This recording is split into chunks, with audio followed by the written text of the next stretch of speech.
చూసింది చూస్తుంది అంత నిజమేనా? సారంగధరియా స్ట్రీమింగ్ ఆన్ ఆ వీడియో డ్యూరేషన్ వచ్చేసి 2 hours 20 minutes and starring Raja Ravindra గారు అండ్ మిగతా వాళ్ళందరూ కొత్త వాళ్ళే. నా ఛానల్ కి ఎవరైనా కొత్తగా వస్తే కనుక ఇప్పుడే ఒక లైక్, ఒక షేర్, ఒక సబ్స్క్రైబ్, పక్కన ఉన్న బెల్ సింబల్ కూడా నొక్కేసేయండి. ఈ మూవీ గురించి చెప్పాలి అంటే పెద్ద సినిమాలు వచ్చినప్పుడు చిన్న సినిమాలు సైడ్ ఇవ్వాల్సిందే. జూలై 12th థియేటర్స్ లోకి వచ్చింది. అదే రోజు ఇండియన్ 2 రిలీజ్ అవడంతో అందరి చూపు ఇండియన్ 2 తోనే ఉంది. దానికి కాంపిటేటివ్ గా సారంగధరియా అయితే రిలీజ్ అయింది. ఈ మూవీస్ లో ఫ్లాస్ లేవా అంటే ఫ్లాస్ ఉన్నాయి, కానీ ఏ మూవీ ఫ్లాస్ లేకుండా లేవు కదా. సో అదే కోణంలో నేను ఆహా వీడియోలో స్ట్రీమింగ్ అవుతాను ఈ సారంగధరియా అయితే చూసాను. స్టోరీ ప్లాట్ వచ్చేసి ఒక సింపుల్ పాయింట్. ఆ సింపుల్ పాయింట్ ఈ మూవీలో పెద్ద ట్విస్ట్. ఆ ట్విస్ట్ నుంచి క్లైమాక్స్ దాకా మూవీ అయితే లాగ్ ఉంటుంది, కానీ చూడొచ్చు, బానే ఉంటుంది. ఒక మిడిల్ క్లాస్ ఫ్యామిలీలో 5 members ఉంటారు. అయితే ఆ 5 members కి 5 different స్టోరీస్ ఉన్నాయి.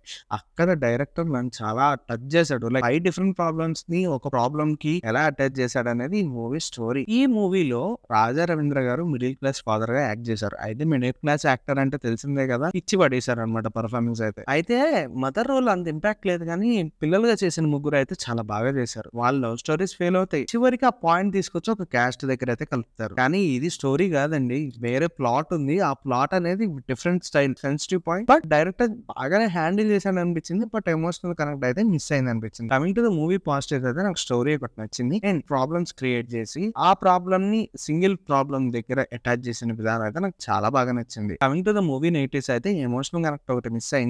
అండ్ సెకండ్ హాఫ్ లో ఈ సినిమాలో అసలు విలన్ అవసరం లేదు, కానీ డైరెక్టర్ అక్కడ ఇరికిచ్చాడు. అక్కడ స్పేస్ లేదు, బట్ ఆయన ఇరికిచ్చాడు అక్కడ. అదొకటి ఫ్లా అనిపించింది. అండ్ మ్యూజిక్ అస్సలు బాగుండలేదు, సాంగ్స్ కూడా బాగుండలేదు. పర్ఫార్మెన్సెస్ విషయానికి వస్తే రాజా రవీంద్ర గారు బాగా చేశారు అండ్ మోయిన్ అహ్మద్ అయితే చాలా బాగా చేశారు. ఆర్టిస్టుల పరంగా ఒక చిన్న ట్విస్ట్ తో మూవీ అంతా లాగిచ్చారు. ఆ ట్విస్ట్ ఏంటో చెప్తే ఆ స్పాయిలర్ అయిపోతుంది. బట్ భారీ బడ్జెట్ లో తీయాలంటే ఒక గామి, ఒక స్మాల్ బడ్జెట్ లో తీయాలంటే సారంగధరియా. అంటే మీకు అక్కడ పాయింట్ అర్థమైపోవాలి. ఫ్యామిలీ వాచా అంటే కొన్ని సీన్స్ ఉంటాయి, బట్ బ్లర్ చేసేస్తారు. వీకెండ్ కి ఒక మంచి మూవీ కావాలనుకుంటే ఈ మూవీని మిస్ అవ్వద్దు. ఓవరాల్ గా ఈ మూవీ చూసాక నా ఒపీనియన్ ప్రకారం నేను ఈ మూవీకి ఇచ్చే రేటింగ్ అయితే 2.75 out of 5. అండ్ మరిన్ని మూవీ రివ్యూస్ కోసం సబ్స్క్రైబ్ చేసుకోండి. Thank you, bye.